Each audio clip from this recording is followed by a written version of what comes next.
Sir praise lord sir. Sir అన్న praise praise lord lord. Sir. Sir praise lord sir. Praise the sir lord. Praise lord. అందరికీ వందనాలు మిత్రులారా. Praise the lord.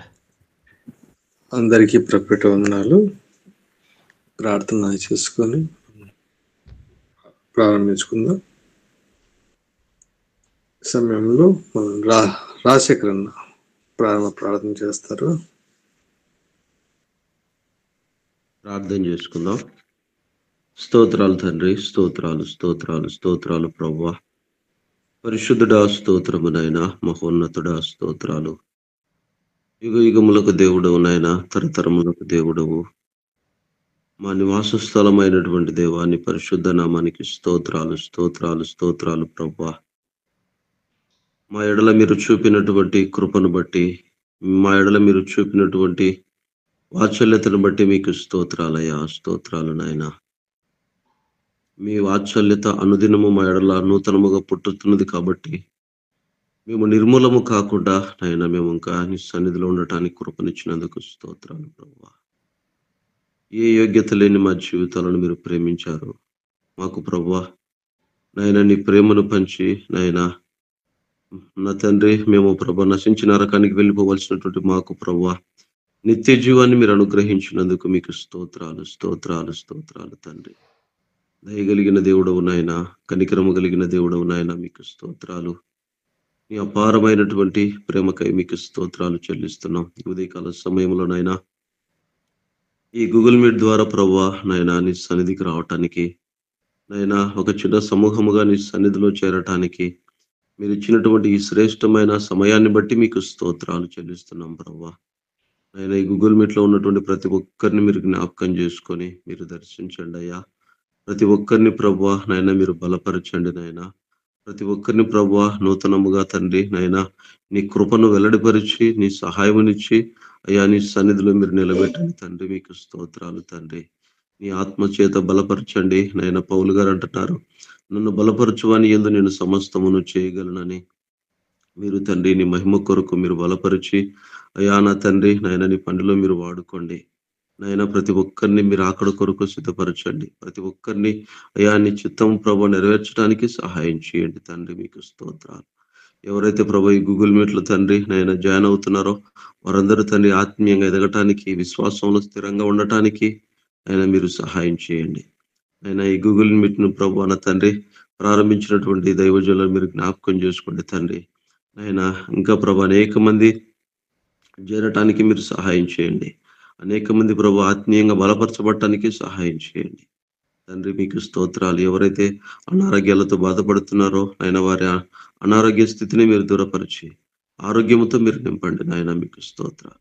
ప్రతి విషయంలో నీ సన్నిధి ఉంచండి. ఆత్మ సంబంధమైన ప్రతి మేలు పొందటానికి నీ కృపను నీ దయను మీరు అనుగ్రహించి సహాయము చేయమని ఈ దినం ప్రభువా నాయన పాటలోను తండ్రి, వాక్యంలోను, విజ్ఞాపన ప్రార్థనలో మీరు తోడయండి, మీరు నడిపించి సహాయం చేయమని యేసుక్రీస్తు పరిశుద్ధ నామములో ప్రార్థన అడుగుతున్నాము పరలోకపు తండ్రి. ఆమేన్. Praise God. దేవుని స్తోత్రములు. మరి సమయంలో దేవుని నామాన్ని హెచ్చిస్తూ స్తుతులతో ఒక పాట పాడుకోవడానికి దేవుడి కృప చూపించాక రాజన్న గారు కుటుంబం అక్క ఇద్దరు కలిసి ఒక పాట పాడతారు. రాజన్న వందనాలన్నా.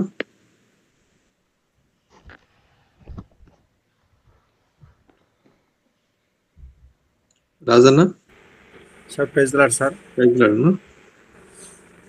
సార్ మా భార్య బయటికి పోయింది, ఇంకా రాలేదు సార్. ఎవరైనా ఈరోజు పాట పాడమా సార్? సరే, బయటికి పోయింది సార్. దేవమ్మ అక్క గారు పాడతారు పాట.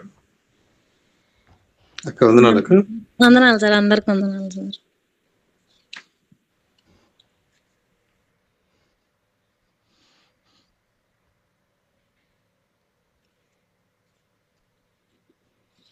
సుమధుర స్వరముల గానాలతో వేలాది దూతల ధ్వలములతో కొనియాడబడుచున్న నా యేసయ్యా, నీకే నారాధన మహగానందమే నల పరవశమే, నిన్ను స్తుతించిన ప్రతి క్షణం మహగానందమే నల పరవశమే, నిన్ను స్తుతించిన ప్రతి క్షణం.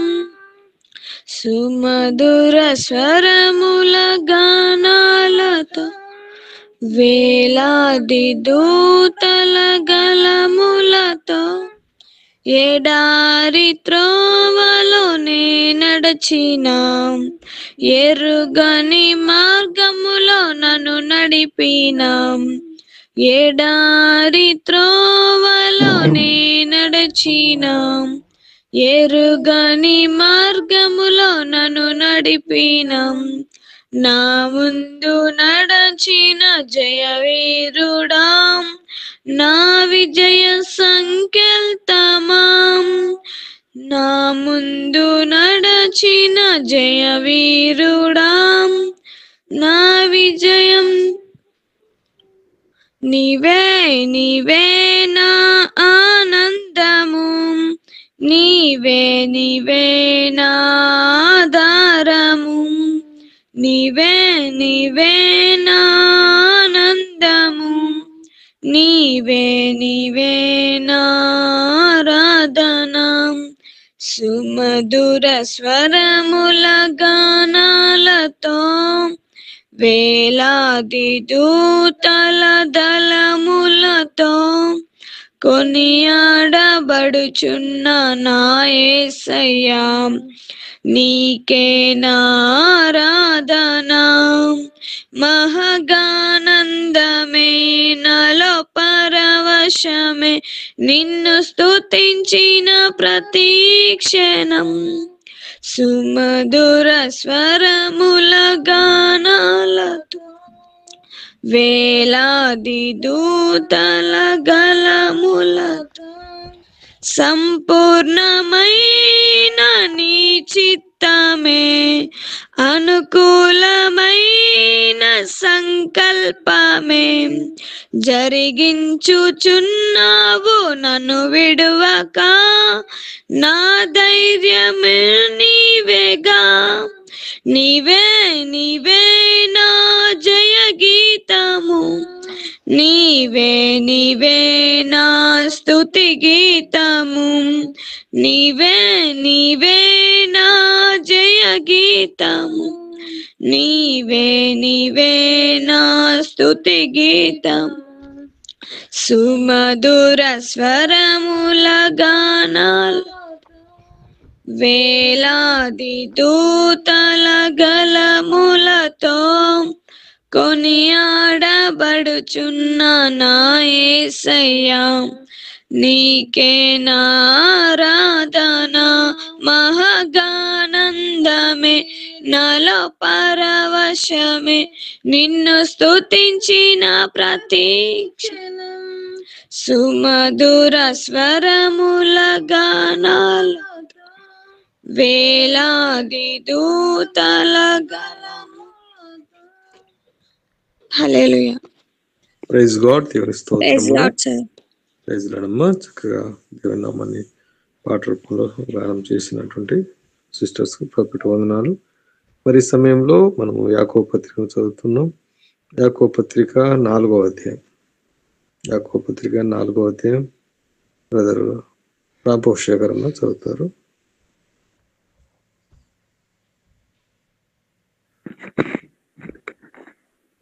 మీలో యుద్ధములను పోరాటములను దేని నుండి కలుగుతున్నవి? మీ అవయములలో పోరాడమే భోగచ్చల నుండియే కదా. మీరు ఆశించుతున్నారు కానీ మీకు దొరుకుటలేదు, నరహత్య చేయుదురు, మత్సరపడుదురు కానీ సంపాదించుకోలేరు, పోట్లాడుదురు, యుద్ధం చేయుదురు కానీ దేవుని అడగనందున మీకేమీ దొరకదు. మీరు అడిగినను మీ భోగోచ్చల నిమిత్తము వినియోగించుటకై దురుద్దేశంతో అడుగుదురు కనుక మీకేమీ దొరుకుటలేదు. విచారణలారా, ఈ లోక స్నేహం దేవునితో వైరమని మీరు ఎరుగరా? కాబట్టి ఎవడు ఈ లోకంతో స్నేహం చేయగోరునో వాడు దేవునికి శత్రువుగును. ఆయన మన యందు నివసింపజేసిన ఆత్మ మత్సరపడనంతగా అపేక్షించిన అని లేఖనము చెప్పున్నది వ్యర్థమని అనుకొనుచున్నారా? కాదు గాని ఆయన ఎక్కువ కృపనిచ్చును. అందుచేత దేవుడు అహంకారులను ఎదిరించి దీనులకు కృపను అనుగ్రహించును అని లేఖనం చెప్పుచున్నది. కాబట్టి దేవునికి లోబడి ఉండుడి, తపవాదిని ఎదిరించుడి, అప్పుడు వాడు మీ యొద్ద నుండి పారిపోవును. దేవుని యొద్దకు రండి, అప్పుడు ఆయన మీ యొద్దకు వచ్చును. పాపులారా, మీ చేతులను శుభ్రం చేసుకునుడి, ద్విమనస్కులారా, మీ హృదయములను పరిశుద్ధపరచుకునుడి. వ్యాకులపడుడి, దుఃఖపడుడి, ఏడువుడి, మీ నవ్వు దుఃఖమునకును మీ ఆనందం చింతకును మార్చుకునుడి. ప్రభు దృష్టికి మిమ్మల్ని మీరు తగ్గించుకునుడి, అప్పుడు ఆయన మిమ్మల్ని హెచ్చించును. సహోదరులారా, ఒకనికి విరోధంగా ఒకడు మాట్లాడకుడి. తన సహోదరునికి విరోధముగా మాట్లాడి తన సహోదరునికి తీర్పు తీర్చువాడు ధర్మశాస్త్రమునకు వ్యతిరేకముగా మాట్లాడి ధర్మశాస్త్రమునకు తీర్పు తీర్చుతున్నాడు. నువ్వు ధర్మశాస్త్రమునకు తీర్పు తీర్చినట్లా ధర్మశాస్త్రము నెరవేర్చువాడవు కాక న్యాయం విధించువాడవైతివి. ఒక్కడే ధర్మశాస్త్రమును నియమించి న్యాయం విధించువాడు. ఆయనే రక్షించుటకును నశింపజేయుటకును శక్తిమంతుడై ఉన్నాడు. పరునికి తీర్పు తీర్చుటకు నువ్వెవడవు? నేడైనను రేపైనను ఒకనొక పట్టణమునకు వెళ్ళి అక్కడ ఒక సంవత్సరం నుండి వ్యాపారం చేసి లాభం సంపాదించుము రండని చెప్పుకుని వార్లారా. రేపేమి సంభవించునో మీకు తెలియదు. మీ జీవం ఏపాటిది? మీరు కొంతసేపు కనపడి అంతలో మాయమైపోవు ఆవిరి వంటి వారే. కనుక ప్రభు చిత్తమైతే మనం బ్రతికి ఉండి అది ఇది చేతుమని చెప్పుకునవలను. ఇప్పుడైతే మీరు మీ డంబములందు అతిశయపడుచున్నారు. ఇట్టి అతిశయమంతయు చెడ్డది. కాబట్టి మేలైనది చేయనెరిగి అలాగూ చేయని వానికి పాపం కలుగును. ఆమేన్. దేవుడు తన పరిశుద్ధ మాటలను దీవించును గాక. Praise God. దేవుని స్తోత్రములు. మరి సమయంలో దైవజనులు మన మధ్యలో ఉన్నారు, వాక్యం అందిస్తారు. వాక్యం కొరకు మరి సురేష్ బ్రదర్ ప్రార్థన చేస్తారు వాక్య నిమిత్తమై. Suresh brother, praise lord. Sir praise lord sir. స్తోత్రం స్తోత్రం. గొప్ప దేవునికి వందనాలు. స్తోత్రం. అతంతే మంచి నిద్రను దయచేసి దేవతను మమ్మల్ని గూగుల్ ద్వారా కలుసుకున్నట్టు ఇచ్చిన సమయాన్ని బట్టి వేలాది వందనాలు స్తోత్రములు పోవా. మీ అమూల్యమైన మాటలు వినట్టుకు మాకు సమయించిన స్తోత్రం పోవా. అన్న ద్వారా మీరు మాట్లాడేసి ఆ స్తోత్రం పోవా. వీరంటలో దేవతలు మా మూల్యమైన మాటలు మా హృదయాలు హృదయపరచుకుంటూ సహాయం దయచేయమని కోరుకుంటున్నాం పోవా. చెప్పే మాటలు దేవతను మీరు మా హృదయానుసారంగా ఇంటికి సహాయం దయచేసి అనిపించుకొని మా ప్రభు అయిన యేసుక్రీస్తు నామమున పెట్టుకుంటున్నాం తండ్రి. ఆమేన్. ఆమేన్. Praise God. దేవుని స్తోత్రం. మరి సమయంలో దేవజనులకి సమయాన్ని అందిస్తున్నాను. Sir, praise lord sir.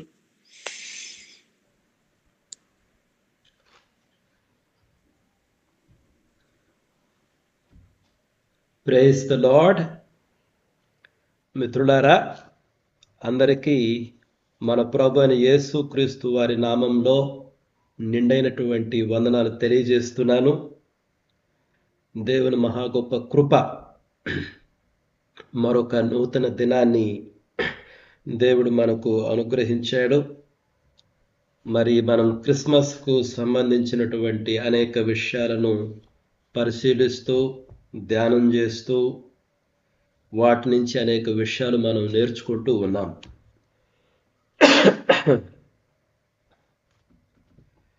మరి మిత్రులారా, ఈరోజు మనము ఈ గొర్రెల కాపరులు అన్నటువంటి ఈ యొక్క టాపిక్ని గురించి స్టడీ చేయబోతున్నాము. ఇప్పటి వరకు మనము ఏ విషయాలను పరిశీలించాము? కొన్ని క్యారెక్టర్ స్టడీస్ చేశాం. యేసు క్రీస్తు ప్రభు తల్లి గారైనటువంటి మరియ గురించి, తండ్రి గారైనటువంటి యోసేపు గారి గురించి, తర్వాత వాళ్ళ కుటుంబం ఎదుర్కొన్నటువంటి సంక్షోభం, ద ఫ్యామిలీ క్రైసిస్ అన్న దాని గురించి స్టడీ చేశాము. ఆ తర్వాత మత్తయి సువార్త, లూకా సువార్త, ఈ వంశావళుల మధ్య ఉన్నటువంటి డిఫరెన్సెస్ను కూడా చూసాము. అదేవిధంగా ఈ వంశావళులలో ఇవ్వబడిన స్త్రీలు 5 స్త్రీల గురించి మనం ధ్యానం చేశాం. అనేక విషయాలను నేర్చుకున్నాం మిత్రులారా. ఇది దేవుని కృప. మరి ఈరోజు మనము గొర్రెల కాపురుల గురించి కూడా స్టడీ చేద్దాము. First let me share my presentation.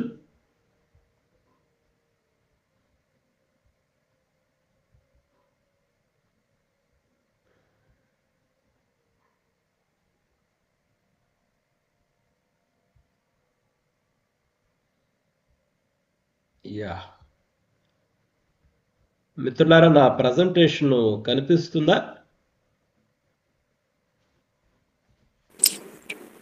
కనిపిస్తుంది sir. Thank you. The shepherd's, గొర్రెల కాపరులు. మనము లూకా సువార్తలో వీరిని గురించి ఈ 2వ అధ్యాయంలో చదువుతాము. So let us go through this presentation point by point.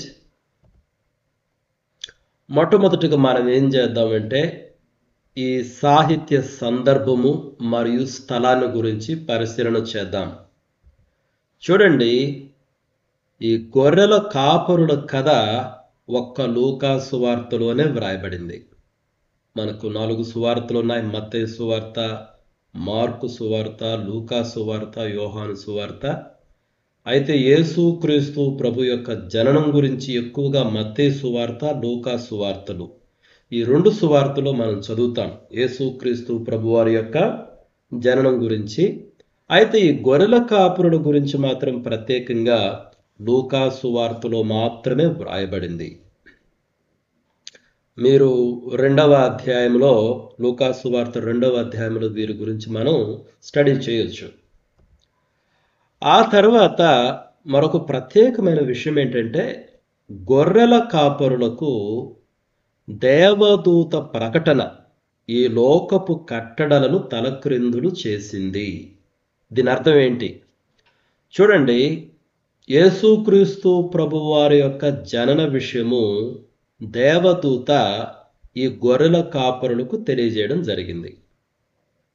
అయితే ఎందుకు ఈ లోకపు కట్టడలను, పద్ధతులను ఇది తలక్రిందులు చేసిందని చెప్తున్నామంటే, యేసుక్రీస్తు ప్రభువారు ఎవరు? ఆయన రాజు, ఆయన మెస్సియా.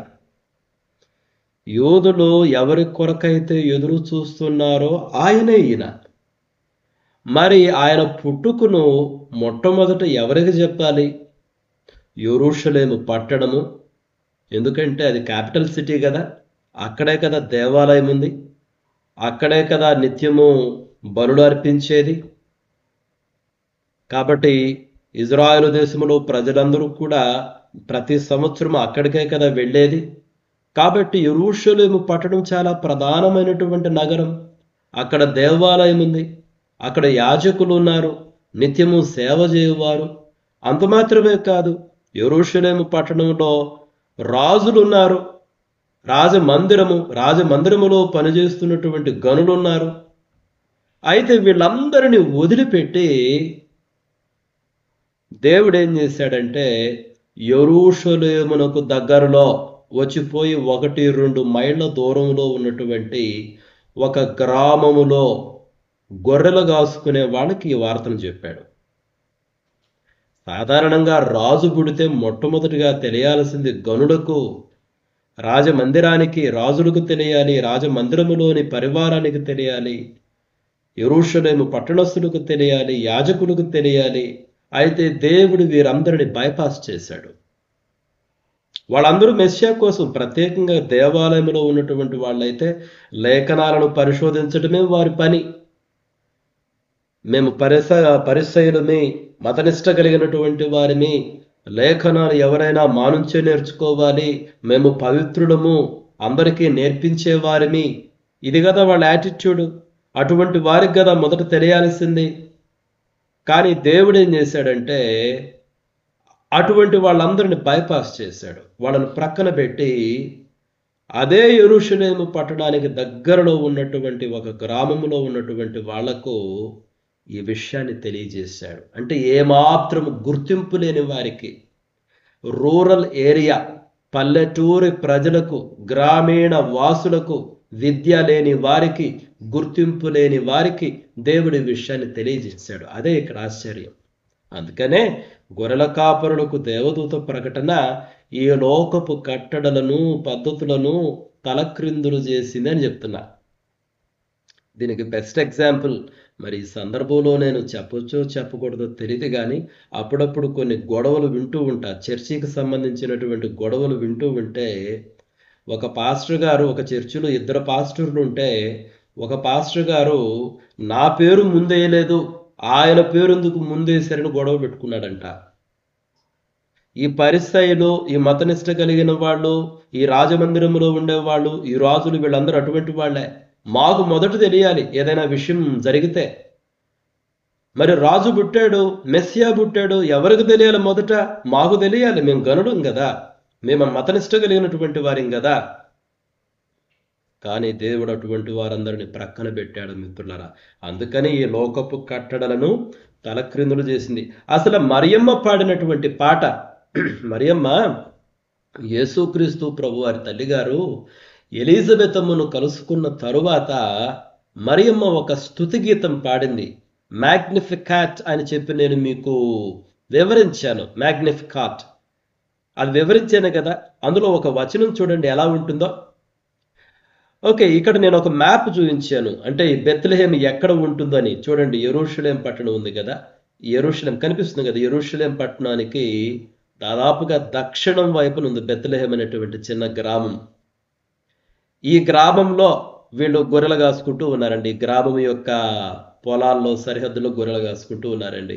కాబట్టి దేవుడు యెరూషలేం పట్టణాన్ని వదిలిపెట్టి ఈ గ్రామంలో గొర్రెలు కాసుకునేటువంటి వారికి సమాచారం ఇచ్చాడండి. కాబట్టి ఈ బెత్లెహేమ్ యొక్క లొకేషన్ ఎక్కడ ఉందో చూడండి, యెరూషలేముకు. అందుకని ఈ మ్యాప్ ఇక్కడ నేను పెట్టడం జరిగింది. రైట్, మరి ఇప్పుడు మరియమ్మ గారు ఆవిడ పాడినటువంటి పాటలో, ఆ స్తుతి గీతంలో ఒక మాట ఇంపార్టెంట్. ఇది లూకాసు వార్త 1వ అధ్యాయంలో 51 నుంచి 53 వచనాల వరకు నేను చదువుతున్నా. ఆయన తన బాహువుతో పరాక్రమము చూపెను, వారి హృదయముల ఆలోచన విషయమై గర్విష్ఠులను చెదరగొట్టెను. అది మొట్టమొదటి విషయం గమనించండి. గర్విష్ఠులను చెదరగొట్టాడంట. 52వ వచనం, సింహాసనముల నుండి బలవంతులను పడద్రోసి దీనులను ఎక్కించెను. అధికారం మార్పిడి జరిగింది. సింహాసనాల పైన కూర్చోవాలనుకునే వాళ్ళు చాలా మంది ఉంటారు కదా, వాళ్ళందరూ పడద్రోసాడంట. ఎవరిని ఎక్కించాడంట? దీనులను. తర్వాత 53వ వచనం చూడండి, ఆకలి గునిన వారిని మంచి పదార్థములతో సంతృప్తిపరిచి ధనవంతులను వట్టి చేతులతో పంపివేసెను. ఆర్థిక వ్యవస్థ కూడా మారింది. అంటే దేవుని పరిపాలనలో వచ్చినటువంటి లేదా వస్తున్నటువంటి విప్లవాత్మక మార్పులను మరియమ్మ గారి స్తుతి గీతం తెలియజేస్తుంది. ఇది ఒక విప్లవ గీతం. ఎందుకంటే ఈ మార్పులు విప్లవాత్మకమైనటువంటి మార్పులు. ఈ లోక పద్ధతులను, ఈ లోక కట్టడలను తలక్రిందులు చేసే మార్పులు. మేమెప్పుడు సింహాసనాల పైన కూర్చుండాలి అనుకునేటువంటి వారిని పడద్రోస్తున్నాడు ఆయన. ఎవరిని ఎక్కిస్తున్నాడు? దీనులను ఎక్కిస్తున్నాడు. గర్విష్ఠుల గర్వాన్ని అణిచివేశాడు. అయితే ఇప్పుడు ఎవరిని సంతృప్తి పరుస్తున్నాడు? బీదలను, ఆకలిగొన్నటువంటి వారిని, తప్పికొన్నటువంటి వారిని సంతృప్తి పరుస్తూ ధనవంతుడు మాత్రము వట్టి చేతులతో పోయేటట్టు చేస్తున్నాడు. ఇదే కదా ఈ పాటలో ఉన్నటువంటి ఈ సత్యమే కదా మనకి ఇక్కడ కనిపించేది. దేవదూతలు గొర్రెల కాపరుడుగా చెప్పడం ఏంటి? యెరూషలేము పట్టణాన్ని వదిలిపెట్టి, మిత్రులారా దేవుని హృదయం గమనించండి, దేవుని యొక్క హృదయ ఉద్దేశాలు గమనించండి. ఆయన దీనులను ఆదుకుని దేవుడు. అందుకని యేసుక్రీస్తు ప్రభువారు ఆ కొండ మీద ప్రసంగంలో ఒక చక్కటి మాట ఉంటుంది. ఏంటి ఆ మాట? ఆత్మ విషయమై దీనులైన వారు ధన్యులు, పరలోక రాజ్యము వారిది. ఆ సత్యమే కదా ఇక్కడ మనకు కనిపిస్తుంది. చాలా గొప్ప విషయం ఇది. మరి ముందుకు పోదాం చూడండి. ఇంతకీ ఈ గొర్రెల కాపురుల గురించి కొన్ని విషయాలను మనం పరిశీలన చేద్దాం. Right, who are the shepherds? కొన్ని విషయాలు పరిశీలన చేద్దాం. చూడండి, మొట్టమొదటిగా వాళ్ళ సామాజిక స్థితి ఏంటి? మనము సోషియో ఎకనామిక్ ల్యాడర్ అంటాము. అంటే సామాజిక ఆర్థిక నిచ్చెన. అంటే మన సమాజంలో ప్రజలను ఎలా మనం కేటగరైజ్ చేయొచ్చు? ది అప్పర్ క్లాస్ అంటారు, ది మిడిల్ క్లాస్ అంటారు, ది లోవర్ క్లాస్ లేదా వర్కింగ్ క్లాస్ అంటారు. అంటే ఉన్నతమైనటువంటి వాళ్ళు, ఇక్కడ రాజకీయ నాయకులు, ప్రధానమంత్రులు, గొప్ప గొప్ప వాళ్ళందరూ ది అప్పర్ క్లాస్లో ఉంటారు. ఇక మధ్యలో మిడిల్ క్లాస్, మధ్య తరగతి కుటుంబాలు ఉంటాయి. ఈ ఉద్యోగస్తులు అనమాట, ఉద్యోగాల మీద ఆధారపడి బ్రతికేటువంటి వాళ్ళు మిడిల్ క్లాస్ పీపుల్. మరి లోవర్ క్లాస్ పీపుల్ అంటే ఎవరు? వర్కింగ్ క్లాస్ అంటారు, కూలి పనులు చేసుకుని బ్రతికేవాళ్ళు. ఏ రోజు కూడు ఆ రోజుకే, ఈ రోజు పని ఉంటే ఓకే, లేదంటే ఇంకంతే. కాబట్టి ఈ గొర్రెల కాపరుల యొక్క సామాజిక ఈ నిచ్చెనలో, ఆర్థిక స్థాయి అన్నటువంటి నిచ్చెనలో అట్టడుగు స్థాయిలో ఉండేటటువంటి వాళ్ళు ఈ గొర్రెల కాపరులు మిత్రులారా. కాబట్టి వీళ్ళ అట్టడుగు స్థాయిలో ఉండేవాడు. అంత మాత్రమే కాదు, వీళ్ళని ఆ రోజుల్లో పరిసయ్యులు ఆల్మోస్ట్ అపవిత్రులుగా చూసేవాళ్ళు. ఎందుకంటే శుద్ధీకరణ ఆచారములను ఏమాత్రము పాటించని వారు. పరిసయ్యులు చాలా నిష్ట కలిగినటువంటి వాళ్ళు కదా. మరి గొర్రెల కాపురులు ఇంక పొద్దున్న లేసి వాళ్ళ పని ఏంటి? గొర్రెలు కాసుకుంటూ ఉండాలి, వాడికి తిండి పెట్టాలి, వాడికి స్నానం చేయించాలి, ఒక్కొక్కసారి ఎత్తుకొని తిరగాలి, పిల్లలు ఈనితే వాటి గురించి కూడా కేర్ తీసుకోవాలి. ఈ యొక్క దేవాలయంలో ఉండే వాళ్ళలాగా విశ్రాంతి దినమని కానీ అటువంటి పాటించడానికి వాళ్ళకి సాధ్యమయ్యేది కాదు అన్ని సందర్భాలలో. కాబట్టి విశ్రాంతి దినానికి సంబంధించినటువంటి ఆచారములను వీళ్ళు ఎక్కువగానే అతిక్రమించేవాళ్ళు. వీటన్నిటిని బట్టి ప్రత్యేకంగా శుద్ధీకరణ ఆచారములను వీరు పాటించేవారు కాదు. కాబట్టి అసలు గొర్రెల కాపరులు అంటే ఇక అపవిత్రులు అన్నట్టు చూసేవాళ్ళు అనమాట మిత్రులారా. అందుకనే కొంతమంది రబ్బాయినిక్ లిటరేచర్ అంటే రబ్బీలు వాళ్ళు రాసినటువంటి గ్రంథాలలోనంట ఈ గొర్రెల కాపరులను ఎవరితో కనిపెట్టేవాళ్ళంటే సుంకరులు, పాపులు, గొర్రెల కాపరులు కూడా వాళ్ళతో పాటే చెప్పేవాళ్ళంట అపవిత్రుడని చెప్పి. మీకు తెలుసు కదా, సుంకరులు, పాపులు అన్నటువంటి పదం చాలా ఫేమస్ మనకి గాస్పుల్స్లో. పరిసయ్యులు ఉపయోగించే పదాల్లో ఆ పదాలు ఉంటాయి. అయితే కొంతమంది రబ్బాయినిక్ లిటరేచర్లో వాళ్ళు రాసినటువంటి గ్రంథాలలో ఆ సుంకరులతోటి, పాపులతోటి గొర్రెల కాపరులు కూడా ఉండేవాళ్ళంట. అంటే పరిసయ్యుల దృష్టిలో, ఈ రబ్బాయిల దృష్టిలో, ఈ మతనిష్ట కలిగినటువంటి వారి దృష్టిలో వీళ్ళంతా అపవిత్రులు. ఎవరినైతే అపవిత్రులని భావిస్తూ వచ్చారో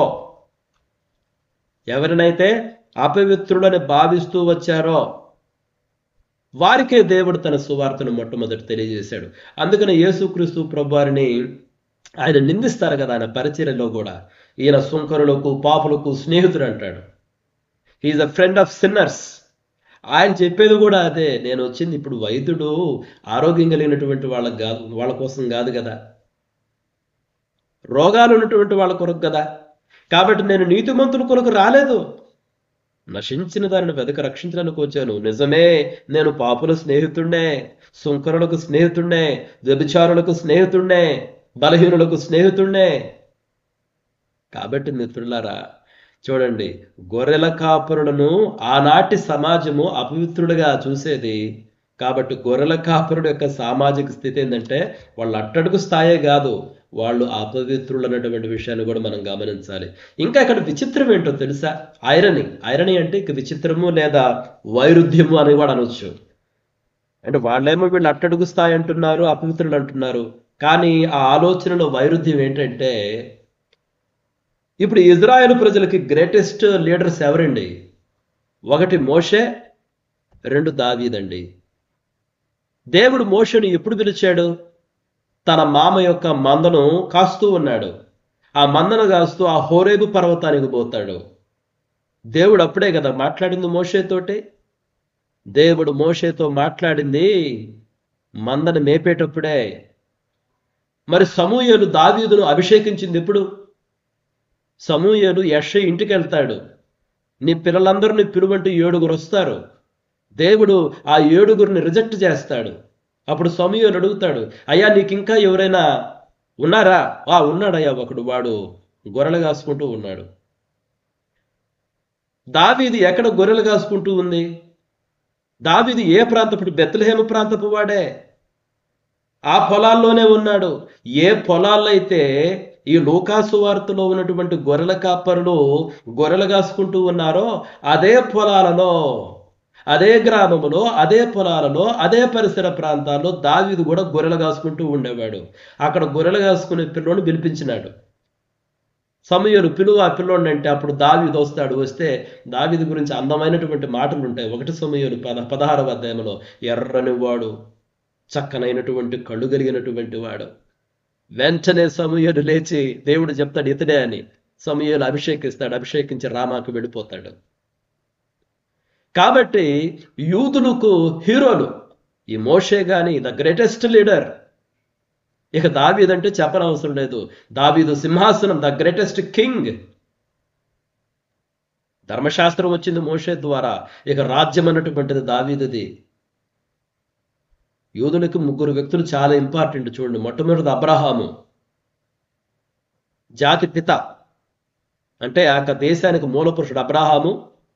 తర్వాత మోషే, ధర్మశాస్త్రమునకు మూల పురుషుడు. తర్వాత దావీదు, సింహాసనమునకు, రాజ్యమునకు మూల పురుషుడు. సౌలు కాదు, ఎందుకంటే దేవుడు దావీదు సింహాసనాన్ని స్థిరపరిచాడు. మరి ఆ మోషే, ఆ దావీదు వీళ్ళెవరు? వీళ్ళు గొర్రెల కాపరులు కదా. దేవుడు ఎప్పుడు వీళ్ళని పిలిచింది? గొర్రెలు కాసుకునేటప్పుడు కదా. మరి ఈ మతనిష్ట కలిగినటువంటి వాళ్ళు ఏం ఆలోచన చేస్తున్నారో? గొర్రెల కాపురుల అపవిత్రులను చూశారు. కానీ దేవుడు మాత్రము చూడండి, దేవుడు ఆలోచన, దేవుడు విధానాలు, దేవుని విలువలు చాలా వేరండి. మన ఆలోచనలు చాలా డిఫరెంట్గా ఉంటాయి, లోకం యొక్క ఆలోచనలు. కానీ దేవుడి ఆలోచనలు చాలా డిఫరెంట్ మిత్రులారా. ఈ విషయాన్ని మనం గమనించాలి. కాబట్టి ఇది ఈ గొర్రెల కాపురుల యొక్క సామాజికపు స్థితిని గురించినటువంటి కొన్ని విషయాలు. ఆ తర్వాత మనం చూస్తే ఈ యొక్క లూకాసు సువార్త 2వ అధ్యాయంలో 8వ వచనం నుంచి 14వ వచనం వరకు కానీ మనం చదివితే ఈ దేవదూత ఈ యొక్క గొర్రెల కాపురులకు కనబడినప్పుడు వాళ్ళు ఏం మాట్లాడారు అన్నటువంటి విషయాలు ఉంటాయి. నేను కొన్ని విషయాలను ఇక్కడ హైలైట్ చేస్తాను చూడండి. మొట్టమొదటగా, ఆ ప్రాంతంలో కొందరు గొర్రెల కాపరులు పొలములో ఉండి రాత్రి వేళ తమ మందను కాచుకొని చుండిరి. ఇక్కడ గమనించండి, ఇక్కడ రెండు పదాల మీద మనం దృష్టి పెట్టాలి చూడండి. రాత్రి వేళ తమ మందను కాచుకొని చుండిరి. ఇంకొకటేమో మహా సంతోషకరమైన వార్త అన్నటువంటి పదం కూడా ఇక్కడ ఉంటుంది చూడండి. నేను ఈ లూకాసు వార్త 2వ అధ్యాయంలో 10వ వచనం చదువుతున్నాను. అయితే ఆ దూత, భయపడుకుడి, ఇదిగో ప్రజలందరికీ కలుగుబో మహా సంతోషకరమైన సువర్తమానము నేను మీకు తెలియజేయుచున్నాను. మహా సంతోషకరమైన సువర్తమానము, దీనికి ఎగ్జాక్ట్గా ఉపయోగించబడినటువంటి గ్రీక్ వర్డ్ ఏంటంటే యువాంజలిజోమై. మనము ఇవాంజలైజ్ అంటాము, ఇవాంజలిజం అంటాము, సువార్త అంటాం కదా. ఎగ్జాక్ట్గా అదే పదం మిత్రులారా. మహా సంతోషకరమైన సువార్త. యాక్చువల్గా రాజులు ఏదైనా ఒక పని చేసినప్పుడు కానీ దానిని ప్రజలకు ప్రకటించేటప్పుడు ఈ యొక్క పదాన్ని ఉపయోగిస్తారు. ఉదాహరణకి ఎవరైనా ఒక రాజుకు ఒక కుమారుడో కుమార్తె పుట్టారనుకోండి, ప్రత్యేకంగా కుమారుడు పుట్టినప్పుడు ఇక అదొక శుభవార్తగా ప్రకటిస్తారు. ఎగ్జాక్ట్గా అదే రకమైనటువంటి అదే పదాన్ని యేసుక్రీస్తు ప్రభువారి జననం అప్పుడు ఉపయోగించారు. అంటే రాజులు చేసిన కార్యములను ప్రకటించుటకు. రాజులు ఏం చేస్తే అదే కదా రాజ్యంలో ఉన్నటువంటి ప్రజలకు. కాబట్టి రాజుగారు ఫలానా మంచి పని చేశారు, ఫలానా గొప్ప పని చేశారు, లేక మీకు భవిష్యత్తులో రాజు జన్మించాడని. కాబట్టి రాజులు చేసినటువంటి కార్యములను, రాజులకు సంబంధించినటువంటి వార్తలను ప్రకటించుటకు ఉపయోగించబడిన పదాన్ని యేసుక్రీస్తు ప్రభువారు జన్మించినప్పుడు అదే రకమైన పదముతో ఈ గొర్రెల కాపురులకు చెప్పబడింది మిత్రులారా. ఈ శుభవార్తను ప్రకటించడం జరిగింది.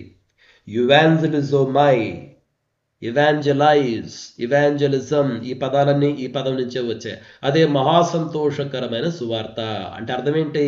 మెస్సియా జన్మించాడు, ఆ పదం ఉపయోగించడంలో దేవదూతల అర్థం ఏంటంటే రాజు జన్మించాడు, మెస్సియా జన్మించాడు. అయితే ఇంకొక విషయం ఏంటంటే రాత్రి వేళ తమ మందను కాచుకుంటూ ఉన్నారంట. ఎప్పుడు? రాత్రి వేళ. అంటే మందతో పాటు వీళ్ళు కూడా బయట ఉన్నారు. మిత్రులారా చూడండి, చాలా మంది ఏమంటారంటే సాధారణంగా ఈ మందల కాపరుడు వాళ్ళ ఆ గొర్రెలతో పాటు బయట ఎప్పుడు రాత్రిపూట ఉంటారంటే బహుశా ఇది స్ప్రింగ్ ల్యాంబింగ్ సీజన్ అంటారు. చూడండి, స్ప్రింగ్ అంటే మనం వసంతకాలం అంటాం కదా. వసంతకాలం ఎప్పుడు వస్తుంది? ఇక మనం సమ్మర్కి అంటే వేసవి కాలానికి, చలికాలం అయిపోయి ఇక వేసవి కాలానికి దగ్గర అవుతూ ఉన్నప్పుడు అప్పుడప్పుడే ఇంకా చెట్లు కొత్త చిగురు వేస్తూ ఉంటాయి, కొత్త ఆకులు పుడుతూ ఉంటాయి. ఆ సమయాన్ని స్ప్రింగ్ సీజన్ అంటారు. అదే సమయంలో గొర్రెలంట ఎక్కువగా పిల్లలను కంటాయి. కాబట్టి బహుశా మందల కాపురులు వాళ్ళ గొర్రెలతో పాటు బయట ఎందుకు పొలాల్లో ఉన్నారంటే అది స్ప్రింగ్ ల్యాంబింగ్ సీజన్ అయి ఉండొచ్చు అంటున్నారు చాలా మంది పండితులు. సాధారణంగా అది ఎప్పుడు జరిగిద్దంటే మార్చి ఏప్రిల్ నెలల్లో జరిగిద్ది. అందుకనే కొంతమంది పండితులు అంటారంటే యేసుక్రీస్తు ప్రభువారి యొక్క పుట్టుక బహుశా మార్చి ఏప్రిల్ నెలలలో జరిగి ఉండొచ్చు. దానికి ఆధారం ఇదే అన్నమాట. రాత్రి వేళ తమ మందను కాచుకొని చుండరి. ఇది బహుశా స్ప్రింగ్ ల్యాంబింగ్ సీజన్ అయి ఉండొచ్చు. అంటే పిల్లలను కనే కాలము, అంటే గొర్రెలు పిల్లలుగానే వసంతకాలం అన్నమాట. రైట్. మరికొంతమంది ఏమంటారంటే మరికొంతమంది పండితులు బహుశా ఈ గొర్రెల మంద ఇప్పుడు మీకు మిగ్దల్ ఏదేర్ అని ఒక ప్రాంతం ఉండేది. ఈ యెరూషలేముకి బెత్లెహేముకి మధ్య మందల గోపురము. మీకు గుర్తుందా?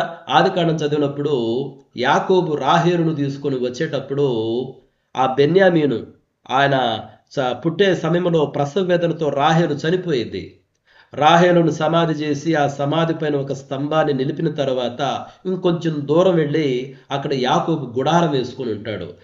అక్కడ ఆ స్థలం పేరు మిగ్దల్ ఏదేరు, మందల గోపురము, టవర్ ఆఫ్ ద ఫ్లాక్. మందల గోపురము. మందల గోపురం ఎందుకంటారంటే అది బెత్లెహేము ప్రాంతానికి అవుట్స్కట్స్ లో ఉంటుంది. అంటే యెరూషలేముకు బెత్లెహేముకు మధ్య ఆ మార్గంలో ఉంటుంది అనమాట ఈ మందల గోపురం అనే స్థలము.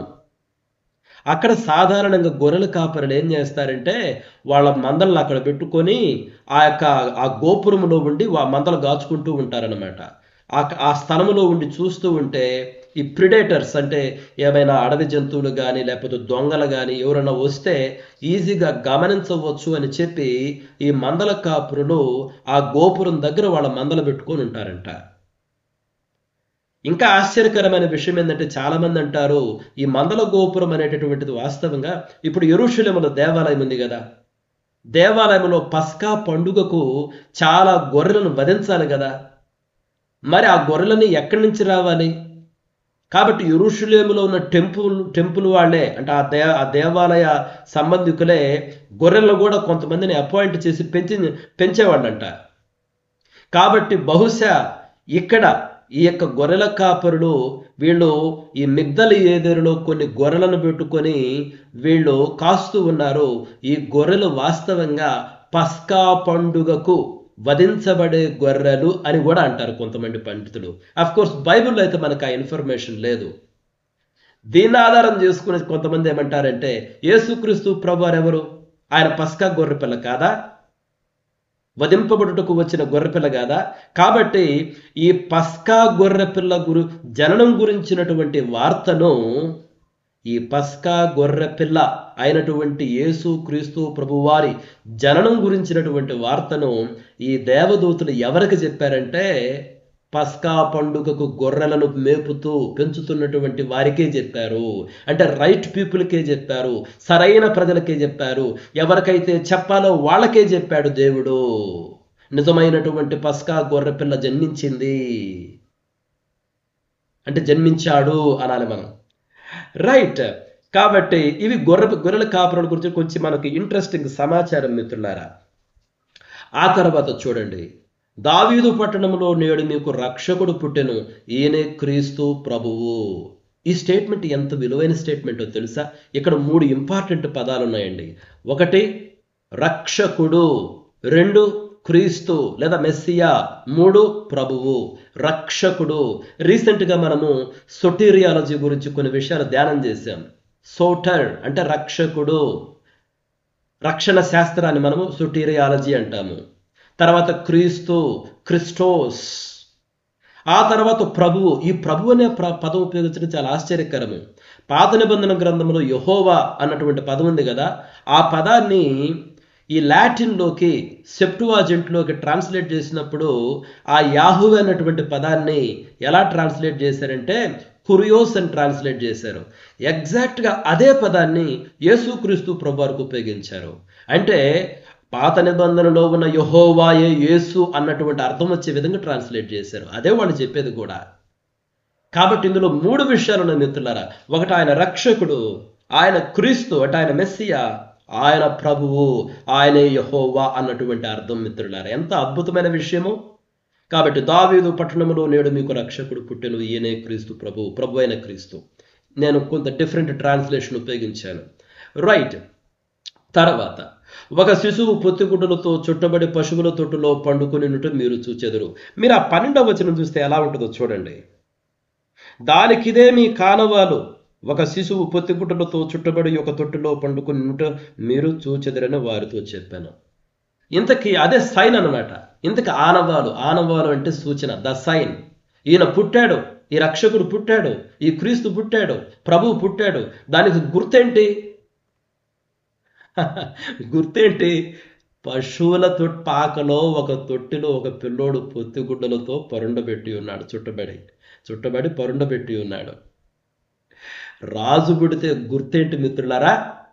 ఒక రాజమందిరిలో గుర్తేంటంటే ప్యాలెస్లో కాదు, ప్యాలెస్ పైన అన్ని టపాకాయలు పేలుస్తున్నారు, రంగురంగు లైట్లు పెట్టి సంబరాలు జరుగుతున్నాయి, అందరూ పాటలు పాడుతున్నారు, అక్కడ భోజనాలు పెడుతున్నారు, విందు జరుగుతుంది, వెళ్ళండి, అదే మీకు సూచన అని చెప్పలేదు ఈ దేవదూత. ఈ రాజు పుట్టాడు అనడానికి మీకు సూచన, మీకు గుర్తేందంటే ఎంత దీనమైన గుర్తండి. పశువుల పాకలో ఒక తొట్టిలో పొత్తిగుడ్డలతో చుట్టబడి ఒక శిశువు పరుండబెట్టి ఉన్నాడు. ఇదే గుర్తు. ఏంటండి, మనం ఆల్రెడీ ధ్యానం చేశాం కదా ఒకసారి రీసెంట్గానే. ఈ విశ్వమును సృష్టించినటువంటి సృష్టికర్త దేవుడండి. ఈ విశ్వమును సృష్టించినటువంటి సృష్టికర్తకు పుట్టడానికి స్థలమే కరువైంది. పుట్టిన తరువాత పరుండబెట్టడానికి స్థలమే కరువైంది. జంతువుల యొక్క పాకలో పెట్టారండి. ఎంత భయంకరమైన పరిస్థితి. అందుకని ఒక సందర్భంలో యేసుక్రీస్తు ప్రభువారు అన్నారు, నక్కలకు బొరేలుండని ఉన్నాయి, ఆకాశ పక్షులకు గూళ్ళు ఉన్నాయి, కానీ మనుష్య కుమారునికైతే తల వాల్చుకున్నట్టుకు కూడా స్థలం లేదని చెప్పాడు. కాబట్టి ఈ సూచన చాలా ఆశ్చర్యకరమైన సూచన కదా. రాజు పుట్టాడని చెప్పి ఈ రాజును కనుక్కోవడానికి మీకు సూచన ఏంటంటే ఆయన పశువుల పాకలో తొట్టులో ఉన్నాడు. పోండి. చాలా అంటే ఆశ్చర్యకరమైనటువంటి పదజాలాలు మిత్రులారు ఇవి. ఆ తర్వాత చూడండి, సర్వోన్నతమైన స్థలములలో దేవునికి మహిమ కలుగును గాక, ఆయనకు ఇష్టలైన మనుషులకు భూమి మీద సమాధానము కలుగును గాక. ఇక్కడ ఈ పదాలు గమనించండి. పరలోక సైన్యముల స్తుతి. మొట్టమొదట పరలోక సైన్యాల తర్వాత చాలా మంది పరలోక సైన్యం కనిపించి స్తుతించడం ప్రారంభించారంట. మనకు 14వ వచనంలో ఉంటుంది చూడండి. 13వ వచనం చదువుతాను. వెంటనే పరలోక సైన్య సమూహము ఆ దూతతో కూడా ఉండి సర్వోన్నతమైన స్థలములలో దేవునికి మహిమ, ఇదే దేవునికి మహిమ, ఆయనకు ఇష్టలైన మనుషులకు భూమి మీద సమాధానము కలుగును గాక, ఆయన దేవుని స్తోత్రము చేయుచుండెను. ఎవరికంట సమాధానము? ఆయనకు ఇష్టలైన మనుషులు. ఆ మూల పదం నేను అక్కడ రాశాను చూడండి. ఆయనకంటే కీవర్డ్స్ని ఇక్కడ రాసి పెట్టాను. ఆయనకు ఇష్టలైన మనుషులు అంటే ఆయనకు ప్రియమైనటువంటి మనుషులు. యేసుక్రీస్తు ప్రభు వారికి బాప్తిసం ఇచ్చినప్పుడు ఆయన నీటిలో నుంచి బయటకు వచ్చినప్పుడు ఆకాశం నుంచి ఒక స్వరం వచ్చింది కదా, ఈయనే నా ప్రియకుమారుడు, ఈయన యందు నేను ఆనందించుచున్నాను. అక్కడ ఏమనుంది? ఈయనే నా ప్రియకుమారుడు. అదే ఈయనే నాకు ఇష్టడైనటువంటి కుమారుడు. సేమ్ గ్రీక్ వర్డ్స్ ఇక్కడ ఉపయోగించబడ్డాయంట. తర్వాత ఏముంది? ఆయనకు ఇష్టలైన వారికి భూమి మీద సమాధానము. సమాధానం అంటే ఏంటి? మీరు యెషయా గ్రంథము 9వ అధ్యాయం 6-7 వచనాలు చదివితే ఒక శిశువు యొక్క జననం గురించి ఉంటుంది. ఆయన ఆలోచనకర్తని, ఆయన బలవంతుడని. అక్కడ ఒక మాట ఉంటుంది దేవునికి, ఆయన సమాధానకర్త. షాలోం అన్నటువంటి పదముకు మూలం అక్కడ ఉంటుంది. షాలోం. ఎగ్జాక్ట్గా అదే సెన్స్ వచ్చే విధంగా ఇక్కడ ఉపయోగించడం జరిగింది. భూమి మీద సమాధానం కలుగునగాక. ఎవరికి? ఆయనకు ప్రియులైన వారికి, ఆయనకు ఇష్టలైనటువంటి వారికి. కాబట్టి యేసుక్రీస్తు ప్రభువారి యొక్క జననం మనకు సమాధానాన్ని తీసుకొచ్చింది మిత్రులారా. అయితే ప్రశ్న ఏంటంటే, మనం ఆయనకు ఇష్టలుగా ఉన్నామా లేమా అన్నదే ప్రశ్న. మనం కానీ ఆయనకు ఇష్టలుగా జీవించడం ప్రారంభిస్తే, ఇష్టలంటే ఏంటి మిత్రులారా? ఆయనకు విధేయత చూపించాలి అంతే. ఇప్పుడు దేవుని దూత మరియమ్మతో కనపడి మరియమ్మకు దర్శనమిచ్చి, అమ్మా నువ్వు గర్భవతి అవుతావు అన్నప్పుడు మరియమ్మ ఏమైనా రెసిస్ట్ చేసిందా? ఇదెలా? ఇప్పుడెలా? నాకు ఇంకా నిశ్చితార్థమైంది, ఒకవేళ ఇప్పుడు నేను గర్భవతినైతే నా పరిస్థితి ఏంటి? ఎంత అవమానము, ఎంత అపకీర్తి. యోసేపు నాకు విడాకులు ఇయడా, నన్ను రాళ్లతో కొట్టి చంపరా, ఈ రకంగా వాదన చేయలేదు. నీ దాసురాలను అంది అంతే. నీ దాసురాలని, నువ్వు చెప్పిన మాటలు జరుగునుగాక అంది. అది విధేయత మిత్రుడారా. యేసుక్రీస్తు ప్రభువారు గెత్సెమనే వనములో ఎట్లా విధేయత చూపించాడు? ఆయన చెమట రక్తంగా మారినప్పుడు 3 సార్లు ప్రార్థన చేశాడంట. తండ్రి నీ చిత్తమైతే ఈ గిన్నెను నా యొద్ద నుంచి తొలగించుమని చెప్పి. ఆయనను నా ఇష్టం కాదు, నీ చిత్తమే. విధేయత అనేటువంటిది అంత ఈజీ విషయం కాదు మిత్రులారా. కానీ ఆ విధేయతను చూపించడం నేర్చుకున్నప్పుడు నిజంగా మనము దేవునికి ఇష్టలైనటువంటి వారిగా ఉంటాము. అటువంటి వారు దేవుని సమాధానమును అనుభవించగలరు. కాబట్టే ఆ మరియమ్మ యోసేపు కథలో నేను ఆల్రెడీ వివరించాను. ద ఫ్యామిలీ క్రైసిస్, కుటుంబ సంఘర్షణ అన్నటువంటి టైటిల్తో మీకు వివరించాను. ప్రతి సందర్భంలో దేవుడు జోక్యం చేసుకుంటూ, దేవుడు మార్గ నిర్దేశం చేస్తూ, దేవుడు వారిని భద్రపరిచాడు. కాబట్టి మనము దేవునికి విధేయులుగా ఉన్నప్పుడు ఈ లోకంలో కష్టాలు ఉంటాయి. దేవుడు కష్టాలు లేకుండా తీసేయడు. చూడండి, యేసయ్యను నమ్ముకుంటే శ్రమలేని రావు, కష్టాలేని రావు. అదంతా సరైన బోధ కానే కాదు. ఈ లోకంలో కష్టాలు ఉన్నాయి, శ్రమలు ఉన్నాయి. అయితే దేవునికి విధేయత చూపడం నేర్చుకున్నప్పుడు దేవుడు జోక్యం చేసుకుంటాడు, దేవుడు మార్గనిర్దేశం చేస్తాడు, దేవుడు భద్రపరుస్తాడు. అవసరమైతే మరణములో వెళ్ళవలసి వచ్చినా ఆ మరణములో కూడా ఆయన మనకు తోడుగా ఉంటాడు. కాబట్టి భూమి మీద ఆయనకు ఇష్టలైనటువంటి వారికి, అంటే ఆయనకు ప్రియమైనటువంటి వారికి సమాధానము షాలోం. ఇది దేవుడిచ్చే సమాధానము. అందుకని యేసుక్రీస్తు ప్రభువు ఒక మాట అంటారు కదా, ఈ లోకం ఇచ్చినట్టు నేను ఇవ్వడం లేదు, నా సమాధానాన్ని మీకు ఇస్తున్నా. అంటే ఈ సృష్టి ఏమీ చేయబడక ముందు ఏ రకమైనటువంటి శాంతి సమాధానము తండ్రికి, కుమారునికి, పరిశుద్ధాత్మకి మధ్య ఉన్నదో ఆ సమాధానాన్ని ఆయన మనకిస్తున్నాడు. అంతేగాని మనం ఈ లోకంలో ఉండే సమాధానం కాదు. ఉదాహరణకి మనకు బ్యాంకులో బ్యాలెన్స్ ఉంటే చాలా హ్యాపీగా ఉంటాం, ధైర్యంగా ఉంటాం. కరోనా సమయంలో ఏం జరిగింది? బ్యాంకులో డబ్బులు ఎవరికి ఇవ్వమని చెప్పారు, ఏమైంది? ఇక మీ నోట్లు చెల్లవన్నారు, ఏమైంది? ఎంత కలవరపడిపోయారు. అయితే దేవుడిచ్చే సమాధానం ఆ రకమైన సమాధానం కాదు. ప్రపంచంలోని పరిస్థితులు తలకిందులైనా కానీ ఎప్పటికీ నిలిచి ఉండే సమాధానాన్ని ఆయన ఇస్తాడు మిత్రులారా. కాబట్టి మిత్రులారా, భూమి మీద ఆయనకు ప్రియులైన వారికి సమాధానము, ఇది దేవుని సమాధానము, ఇది త్రిత్వమైనటువంటి దేవుని మధ్య ఉన్నటువంటి సమాధానం మిత్రులారా. ఇది ఒక అద్భుతమైనటువంటి విషయము. కాబట్టి ఈ యొక్క గొర్రెల కాపరులతో దేవదూతలు ప్రకటించినటువంటి విషయాలు ఇవి ప్రాముఖ్యమైన విషయాలు. ఆ తర్వాత మనం చూస్తే గొర్రెల కాపరుల స్పందన చూడండి, ఎంత మంచి స్పందన. తక్షణమే విధేయత చూపించారు. అంటే వాళ్ళు ఏం చేశారు? రండి, మనం బెత్లెహేము వరకు వెళ్ళి ప్రభు మనకు తెలియజేసిన ఈ జరిగిన సంగతిని చూతుము రండి అన్నారు. దేవదూతలు చెప్పినప్పుడు వెంటనే వాళ్ళు ఏమైనా కారణాలు చెప్పారా? ఇప్పుడు కాదులబ్బా, బాగలేదులే, నేను మురిగ్గా ఉన్నాను, బాగా తలంటుకొని స్నానం చేసుకొని బాగా సిద్ధపడిపోదాములే, ఇప్పుడు కాదులా అన్నా. తక్షణమే బయలుదేరిపోయారు. ఇమిడియట్ ఒబీడియన్స్ మిత్రులారా. మరియమ్మ జీవితంలో మనం చూసినదే ఇమిడియట్ ఒబీడియన్స్. యోసేపు జీవితంలో మనం చూసినదే ఇమిడియట్ ఒబీడియన్స్. వెంటనే యోసేపు ఒప్పుకున్నాడు. అది మరియను రహస్యంగా వదిలిపెట్టాలనుకున్నాడు. కానీ ఆ రాత్రి దేవుడు మాట్లాడినప్పుడు తన దూత ద్వారా వెంటనే మరియను చేర్చుకున్నాడు. Immediate obedience. అదే మనం నేర్చుకోవాల్సింది అదే మిత్రులారా. దేవుడు ఒక పని చెప్పినప్పుడు షో ఇమిడియట్ ఒబీడియన్స్. వాళ్ళు ఏమన్నారు? రండి, వెంటనే మనం బెత్లెహేము వరకు వెళ్దాం. కాబట్టి ఇమీడియట్ ఒబీడియన్స్. ఆ తర్వాత ఏంటంటే వీళ్ళే ఫస్ట్ క్రిస్టియన్ మిషనరీస్ మిత్రులారా. మొట్టమొదటి క్రైస్తవ మిషనరీలు ఎవరో తెలుసా? ఈ గొర్రెల కాపురులే. వారు ఆ శిశువుని గురించి తమతో చెప్పబడిన సంగతిని ప్రకటించిరి. ఈ ప్రకటించిరి అన్నటువంటి ఆ పదానికి గ్రీకు పదం అంట డయాంజెలో, ప్రకటించడం. First Christian machineries. దేవుడు ఒక గొప్ప శుభవార్తను చెప్పినప్పుడు వాళ్ళు దాన్ని ప్రకటించారు, వాళ్ళు దాచుకోలేదు. మిత్రులారా, మనం కూడా ప్రకటించాలి. ఎన్నిసార్లు చెప్తున్నాను, పోండాయా 100 దీపాలు ఉన్న చోట ఇంకొక క్యాండిల్ పెడితే ఉపయోగం ఏంటి? మీకు వాక్యం తెలుసు, సత్యం తెలుసు, నీ ఒంట్లో శక్తి ఉంది, నీ ఒంట్లో బలం ఉంది. పల్లెటూరులకు పోండి, యేసుక్రీస్తు ప్రభు గురించి వినటువంటి వారికి చెప్పండి అని ఎన్నిసార్లు దేవుని స్వరం మీ దగ్గరకు వచ్చింది. మీ దగ్గరకు వచ్చింది దేవుని స్వరం అన్నటువంటి విషయం మరచిపోవద్దు. మిమ్మల్ని అందరినేమో వచ్చి మా ఇంట్లో పని చేయమని అడగలేదు. దేవుడు మీకు ఒక పిలుపు ఇచ్చాడు, ఆ పిలుపును బట్టి బ్రతకండి అని చెప్పాను అంతే. వెంటనే వీళ్ళు ఏం చేశారంటే ఆ శిశువుని గురించి తమతో చెప్పబడినటువంటి సంగతిని ప్రకటించారు. The first Christian machineries. మనము కూడా ఇట్టి గొప్ప సత్యమును దాచిపెట్టకూడదు, దాన్ని ప్రకటించాలి. ఎందుకంటే అనేక మందికి అది ఇటర్నల్ డెస్టినీ, వాళ్ళ గమ్యాన్ని నిర్ణయించేటువంటి సువార్త, వాళ్ళ శాశ్వత కాల గమ్యములను నిర్ణయించే సువార్త. కాబట్టి దీనిని దాచిపెట్టుకోకూడదు. ఇమిడియట్ ఒబీడియన్స్ చూపించాలి, 10 మందికి మనం చెప్పాలి. ఆ తర్వాత చూడండి, వాళ్ళు దేవుని మహిమపరుస్తూ వెళ్ళారు, దేవుని మహిమపరుస్తూ స్తుతించుచూ తిరిగి వెళ్ళారు. కాబట్టి దేవదూతలు ఈ యొక్క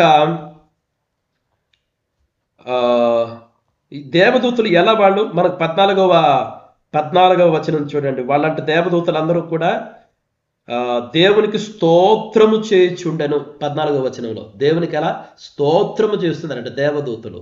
ఎగ్జాక్ట్గా అదే ఈ గొర్రెల కాపురులు కూడా చేస్తున్నారు, దేవుణ్ణి స్తుతించుచూ తిరిగి వెళ్ళారంట. ఇది మనం ఏదైనా ఒక పరిచర్య చేసినప్పుడు ఎలా వెళ్ళాలో తెలుసా? మనము స్తుతించుచూ వెళ్ళాలి. రాత్రి నేను ఒక గ్రామానికి వెళ్ళాను, అక్కడ ప్రీ క్రిస్మస్ జరిగింది, చక్కగా జరిగింది. సువార్త చక్కగా జరిగింది. ఇంకో వస్తువు ఉంటే దారిలో ఒక చిన్న గొడవ. పాపం నన్ను ఆహ్వానించినటువంటి ఆయన చాలా మంచి వ్యక్తి, కానీ ఆయనతో పాటు వచ్చినటువంటి కొంతమంది చిన్న విషయానికి గొడవ పెట్టుకొని ఎంత రెచ్చిపోతున్నారో నాకు అనిపించింది. అయ్యో ప్రభువా, ఇంత కమ్మటి సువార్తను వీళ్ళకి వివరిస్తే, ఇంత గొప్ప శ్రేష్టమైన విషయాలను వివరిస్తే దేవుని స్తుతించాల్సింది పోయి నన్ను పిలిచినటువంటి ఆయన అదే చెప్తున్నారు. అయ్యో, మనం గొప్ప వాక్యం విన్నామండి, అనవసరమైన విషయాలపైన మీరు దృష్టి పెట్టి గొడవలు పెట్టుకోవద్దు, రెచ్చిపోవద్దు, ఇంత గొప్ప వాక్యాన్ని బట్టి స్తుతిద్దామని చెప్పి పాపం ఆయన ఎన్నిసార్లు చెప్పినాడు. ఆయన రెచ్చిపోతున్నారు జనాలు. మిత్రులారా, మనం కూడా చాలాసార్లు పరిచర్యకు పోయించిన తర్వాత దేవుని స్తుతించడం మానేసి ఆ పరిచర్యలో అది ఇలా జరిగింది, ఇది అలా జరిగింది, వాళ్ళు నాకు చెప్పలేదు, వాళ్ళు ఏదో ఒకటి పెట్టుకుని సనగటం, గొనగటం, ఒకరిపైన ఒకరు చెప్పుకోవడం. ఏం మేలిది మనకి? అది విధానమా? దేవుని స్తుతించు వారిగా ఉండాలి, ప్రారంభమైనా సరే అంతమైనా సరే. మిత్రులారా, నేను ముగిస్తున్నాను. చూడండి, ముగించే ముందు కొన్ని ప్రాముఖ్యమైన విషయాలను తెలియజేసి ముగిస్తాను ఈ గొర్రెల కాపురుల గురించి.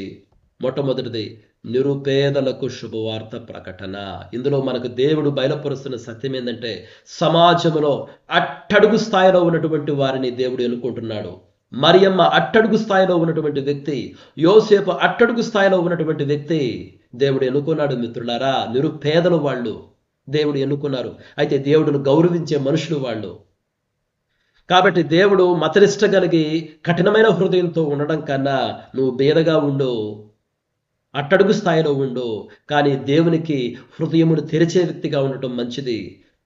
యెరూషలేములకు కానీ, దేవాలయములకు కానీ, దేవాలయంలో రెయ్యింబుగులు పనిచేసే వాళ్ళకు కానీ, రాజులకు కానీ, గనులకు కానీ యేసుక్రీస్తు ప్రభు యొక్క జననము తెలియలేదు, కానీ నిరుపేదలకు ఈ యొక్క సువార్త అందించబడింది. మిత్రులారా, కాబట్టి మన హృదయము ఎలా ఉండాలో, దేవుని వార్తను అందుకోవడానికి అర్హులుగా ఉన్నామా లేదని మనం పరిశీలన చేసుకోవాలి.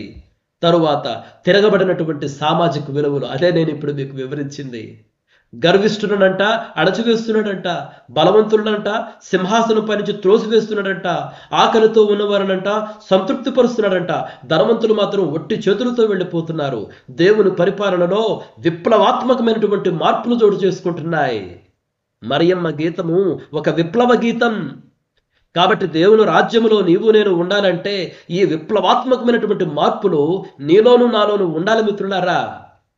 తిరగబడినటువంటి సామాజిక విలువలు, తర్వాత ఆర్భాటము లేని మెస్సయ్య. ఏంటి గుర్తు? దేవదూతలు చెప్పిన తర్వాత ఏం గుర్తిచ్చారు? ఈ శిశువు అంతఃపురంలో ఉంటాడని చెప్పలా. అంతఃపురంలో పెద్ద విందు జరుగుతుంది, పెద్ద సంగీత నాదాలు వినిపిస్తూ ఉంటాయని చెప్పలేదు.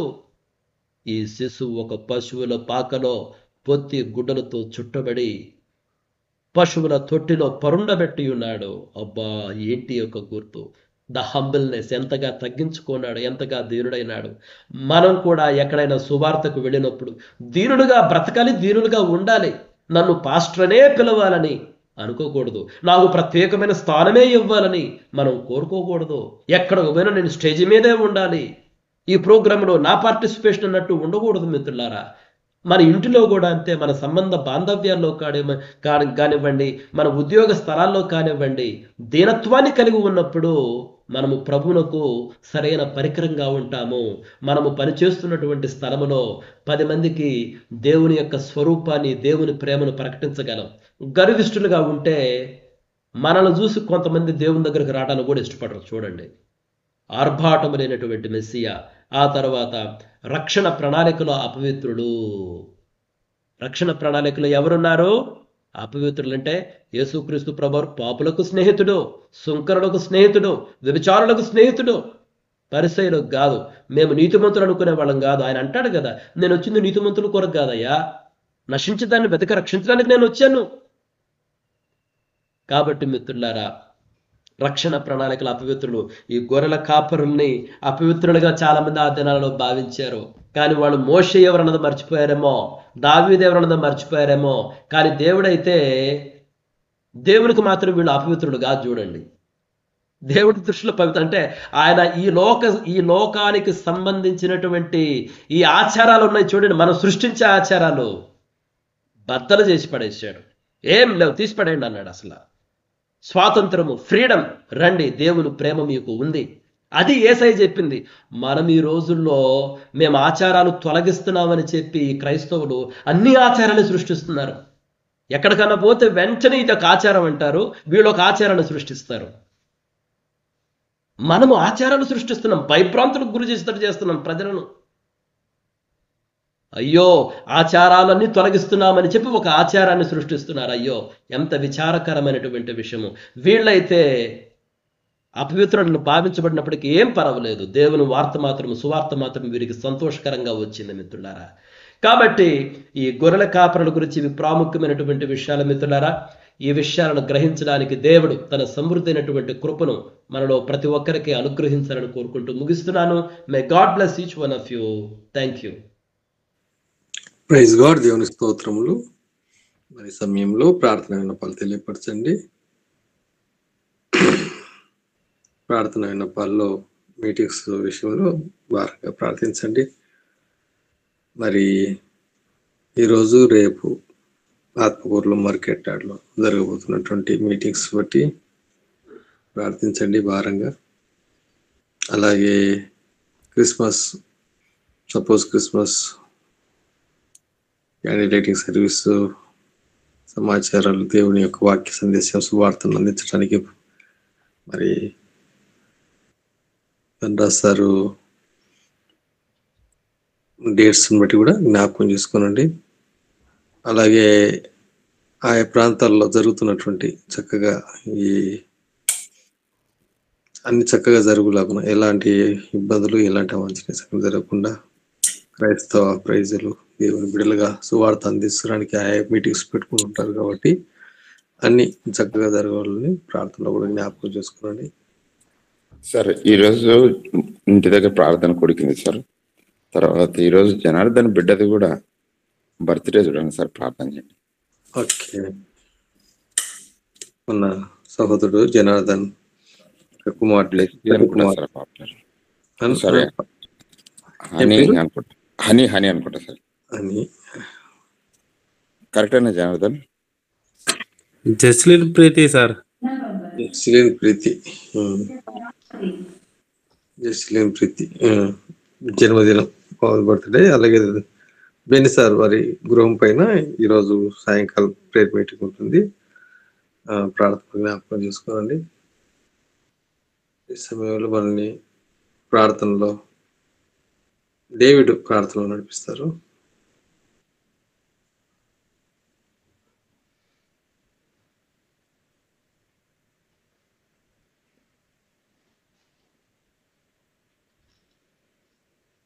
డేవిడ్ వాయిస్ రావట్లేదు.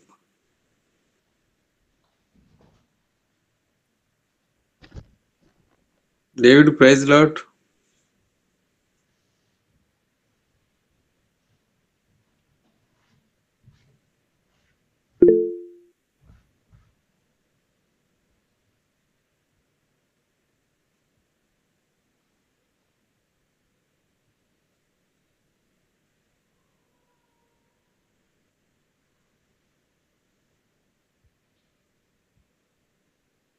వాయిస్ రావట్లేదు.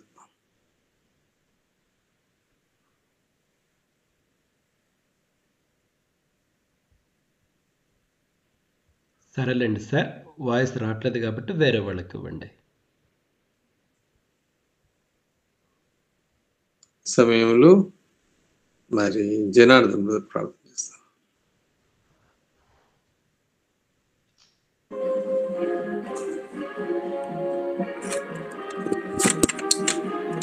సార్ ప్రార్థన చేసుకున్నాం సార్. పరిశుద్ధుడా, మహోన్నతుడా, మహాగరుడమైన మా ప్రియ పరలోకమున్న మా తండ్రి, మీకు వేల వందల స్తుతులు స్తోత్రం చెల్లించున్నాం నాయన. గొప్ప దేవుడు, గొప్ప తండ్రి నాయన. గడిచిన కాలం అంతే మమ్మల్ని కాచి కాపాడిన ప్రభా, నీ కృపలో ఎంతకాలం భద్రపరిచి మీ కృపలో భద్రపరిచినారు ప్రభా. అందుని బట్టి మిమ్మల్ని స్తుతిస్తున్నాం తండ్రి, కనపరుస్తున్నాం నాయన. మరి ముఖ్యంగా తండ్రి ఈ దినమున ప్రభా నాయన, గొర్రెల కాపురుల గురించి ప్రభా మీరు తండ్రి ముందుగా తండ్రి ప్రభా నశించిన దానిని వెదకి రక్షించుటకైనా దీనుల కొరకైనా వర్తమానం తీసుకుని వచ్చి ప్రభా మా కొరకు మమ్మల్ని ఈ విధంగా రక్షించిన విధానాన్ని బట్టి ప్రభా జ్ఞాపకం చేసుకుని ప్రభా మిమ్మల్ని స్తుతిస్తున్నాం ఆయన.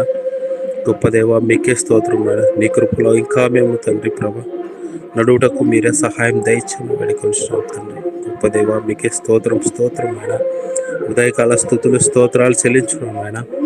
అలాగే తండ్రి మరి మీకేమో ప్రభా నాయన, ఇంకా తండ్రి ఈ క్రిస్మస్ సీజన్లో ఉన్న ప్రార్థన డేట్స్ను బట్టి జ్ఞాపకం చేసుకున్నాయినా నీ దాసుడు నాయన ప్రభా బోధించబోతుండగా నాయన అన్నిటి యందు మీరు తోడుగా ఉండండి ప్రభా. ఆత్మకూరులో తండ్రి ప్రభా 7వ తేదీన జరగబోతున్న మీటింగ్ కొరకై మీరే సహాయం దయచేయండి ఆయన. నందికొట్కూరులో జరగబోతున్న మీటింగ్ కొరకు జ్ఞాపకం చేసుకున్నాను. ఈ విధంగా తండ్రి డిసెంబర్ మాసం అంతయు ప్రభా ఉన్న మీటింగ్స్ ప్రభా చక్కగా జరిపించండి. నీ నామం తండ్రి మహిమపరచబడి నిమిత్తము తండ్రి మమ్మల్ని వాడుకోమని వేడుకొచ్చున్నాం ఆయన. గొప్ప దేవ మీకే స్తోత్రం ఆయన. అలాగే తండ్రి ప్రభా ఈ సమయంలో ప్రభా అనారోగ్యంతో ఉన్న బిడ్డలు జ్ఞాపకం చేసుకున్నాయినా ముట్టండి, స్వస్థపరచమని వేడుకొస్తున్నాం తండ్రి. మీ కృపలో భద్రపరచుకున్నాయా. అలాగే తండ్రి మరి ముఖ్యంగా నన్ను నా సంతానాన్ని బట్టి మీ సన్నిధిలో స్తుతిస్తున్నాను తండ్రి. జస్లిన్ ప్రీతి తండ్రి ఈరోజు పుట్టినరోజు దినమును బట్టి తండ్రి మీకే స్తుతులు చెల్లించున్నాం ఆయన. గడిచిన కాలం అంతా కాచి కాపాడిన ప్రభా, మరి నూతన సంవత్సరం మీరు ఇచ్చినారు ప్రభా. అందరిని బట్టి మిమ్మల్ని స్తుతిస్తున్నాం నాయ. మీ కృపలో బిడ్డను భద్రపరచుకోండి, మీ కృప కాపుదల ఇవ్వమని వేడుకొచ్చున్నాం తండ్రి. అలాగే నాయన ఈ దిన సాయంకాలంలో ప్రభా బెన్నిసారి గృహం పైన తండ్రి ఉంటున్న గృహ కూడికను బట్టి నేను చివరి బదులు కూడికను బట్టి జ్ఞాపకం చేసుకోండి. మీ కృప కాపుదల ఉంచినైనా సంపూర్ణంగా నడిపించుకోమని వేడుకొచ్చున్నాం తండ్రి. మీ చిత్తంలోనైనా ఇంకా నాయన ఇక్కడ చేరిన ప్రతి ఒక్కరిని బట్టి వారి కుటుంబంలో బట్టి మీ సన్నిధిలో భద్రపరిచి కాచి కాపాడమని ఈ దినమంతా మీ సహాయం మాకు ఎల్లవేళలా అనుగ్రహించమని నీ ప్రియకుమారుడు మా ప్రభునైన యేసుక్రీస్తు నామంలో నిన్ను అడిగి వేడుకొచ్చున్నాం తండ్రి. ఆమేన్. మన పరమ తండ్రి అయిన దేవుని ప్రేమయు, మన ప్రభును రక్షకుడైన యేసుక్రీస్తు వారి కృపయు, పరిశుద్ధాత్మాన్యుని సహవాసం సకల పరిశుద్ధులకును ప్రత్యేకముగా ఈ ఉదయ కాలమని ఇక్కడ చేరిన ప్రతి ఒక్కరికిని వారి కుటుంబములకును వారికి కలిగిన సమస్తమునకును సదాకాలము తోడయుండి నడిపించునుగాక. ఆమేన్. ఆమేన్. అందరికి వందనాలు మిత్రులారా. అందరికి praise lord sir. Praise praise the lord sir. అందరికీ praise the lord sir. Praise praise lord. Praise the lord. Praise lord sir అందరికి. ప్రైజ్ అందరికీ వందనాలన్నా. అందరికీ వందనాలన్నా. Praise lord. Praise the lord. Praise the lord.